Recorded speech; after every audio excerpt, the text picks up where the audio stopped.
ನಮಸ್ಕಾರ ಸ್ನೇಹಿತರೆ, ನನ್ನ ಹೆಸರು ಮಹೇಶ್ ಕೈಕೆ ಅಂತ. ನಾವು ಮೂಲತಃ ಕೋನಾಪುರ ಗ್ರಾಮ, ಅರಕಲಗೂಡು ತಾಲೂಕು, ಹಾಸನ ಜಿಲ್ಲೆ.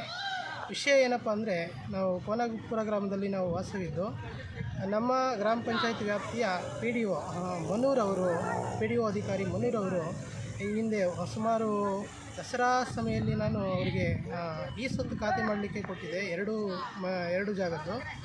ಅದರಲ್ಲಿ ಒಂದು ಜಾಗದ್ದು ಈ ಸೊತ್ತಾಗಿದೆ, ಅದರ ಕಾಪಿಯನ್ನು ಕೊಟ್ಟಿದ್ದಾರೆ. ಆದರೆ ಇನ್ನೊಂದು ಈ ಸೊತ್ತು ಕಾಪಿಯನ್ನು ಕೊಡಿ ಅಂತ ಹೇಳಿದರೆ, ಅವರಿಗೆ ಈಗಾಗಲೇ ನಾನು 9,000 ಹಣವನ್ನು ಪಾವತಿ ಮಾಡಿದ್ದೆ. ಜೊತೆಗೆ 2,000 ಕಂದಾಯವನ್ನು ಕೂಡ ನಾನು ಕಟ್ಟಿದ್ದೇನೆ. ಈಗ ಈ ಸೊತ್ತು ಆದಮೇಲೆ ಒಂದು ಕಾಪಿ ಕೊಡಿ ಅಂತ ಹೇಳಿದರೆ ಅವರು ಈ ಸೊತ್ತು ಕಾಪಿಯನ್ನು ಕೊಡದೆ ಸತಾಯಿಸ್ತಾ ಇದ್ದಾರೆ. ಮತ್ತು 9,000ಕ್ಕೆ ಸಂಬಂಧಪಟ್ಟಂತೆ ನಾನು ವಿಡಿಯೋಗಳನ್ನು ಮಾಡಿದ್ದೀನಿ, ಅವರು ಕಾಲ್ ರೆಕಾರ್ಡೆಲ್ಲ ಮಾಡಿದ್ದೀನಿ.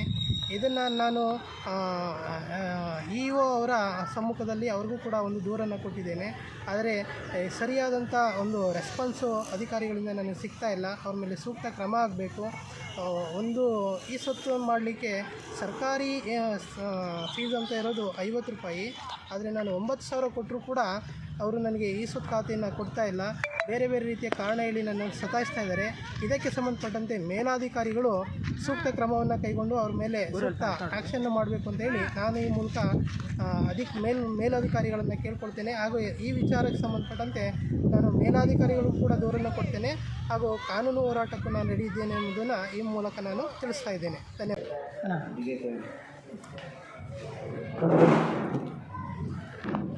ಅಷ್ಟೇ ನೋಡಿ.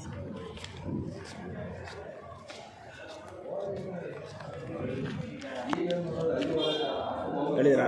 ಐದೈದು ಹೇಳಿದ್ರು ಸಾಹೇಬ್ರು ಹೇಳಿಲ್ಲ, ನಾನು ಹೇಳಿದೆ ಸಾಹೇಬ್ರಿಗೆ. ಇನ್ನೊಂದು ಸರಿ ಹೇಳ್ಬಿಡ್ತೀನಿ.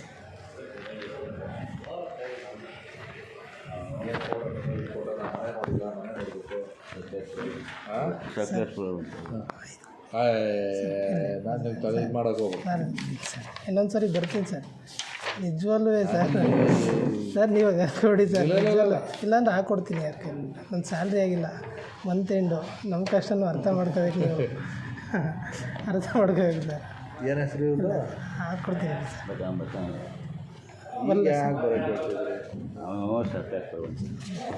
ಬಡವ್ರ ಕಡೆ ನೋಡೋದಿಲ್ವಲ್ಲ ಸರ್.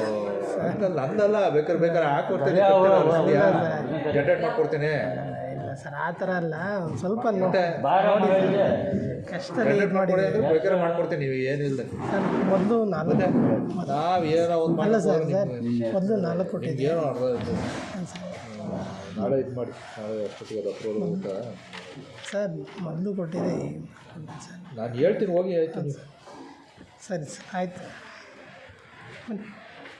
ಅರ್ಜಿ ಬರೀ ಹೌದಾ?